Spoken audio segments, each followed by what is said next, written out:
Magandang araw po sa ating lahat, no, mga kababayan. Um, Mainit po na pagbati sa lahat nating mga mag-aaral ng Social Studies, pagbati sa lahat ng kaguruan at pamunuan ng pamantasang ito dito po sa Orsac. No? Special na pagbati kay Rafael Di Bernardo na siyang presidente po ng ating Orsac Social Studies Club or UNESCO, at kay Ginoong Mark Ferdinand A. Aguilar na siya po nating class advisor ng Orsac Social Studies Club or UNESCO. Gayun din, ibig ko magpugay at magbigay ng mainit na pagbati sa Orsac Social Studies Club or UNESCO na siya din National Coordinating Body for UNESCO Club sa bayang ito. Ano po?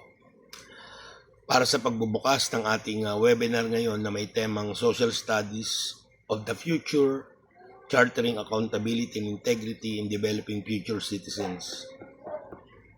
Alam po ninyo, talagang labis ko itong inararangal. No? Karangalan ko po at marami pong salamat sa imbitasyon ninyo na ako magbigay ng inspirasyonal na mensahe. Batid po ninyo ang nagaganap ng mga pagkilos ng ating mga kababayan upang kondinahin ang mga suliranin ng ating bansa. Hindi po lamang laganap, kundi talagang malawakan at sukdulan ang korupsyon sa halos lahat po ng ating mga institusyones. Galit na po ang ating taong bayan at sila ay nananawagan hindi po lamang ng pagbabago, kundi ng paniningil, gayon din po ng accountability sa ating mga namumuno. Tulad ng batid ninyo, di ba sa Artikulo 11 ng Saligang Batas, public office is public trust. Ano po? Kung kaya po naman tunay na napapanahon at relevante ang tema ng ating webinar ngayong araw na ito. Tinuturo po sa atin ang batayang prinsipyo sa agham pampolitika na ang kapangyarihan po ng pamahalaan nasa kamay ng ating mga mamamayan.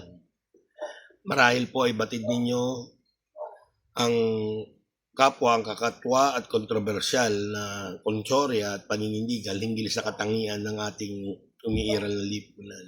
Pinangahawakan ko po na ang bayang ito ay hindi pagganap na bansa, tinatawag kong Barangay Pinas. Ano po?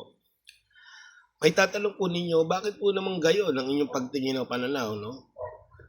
Labis ko pong pinangahawakan na upang masabi tunay at ganap na malaya at buong isang bansa ay kinakailangan pong umiiral ang mga sumusunod na requisitos.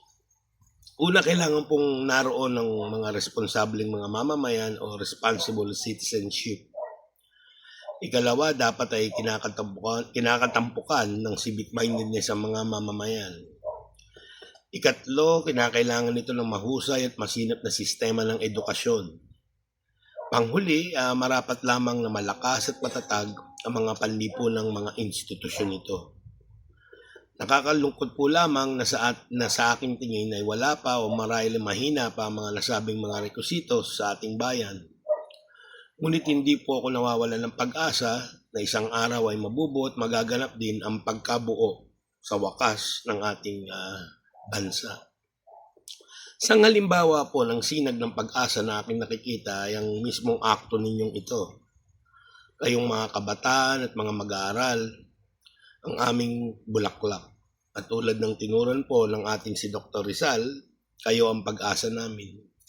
Kung kaya po naman kayo ay labis kong binabati sa inyong mga hakbangin at inihikayat pang lalong magpatuloy.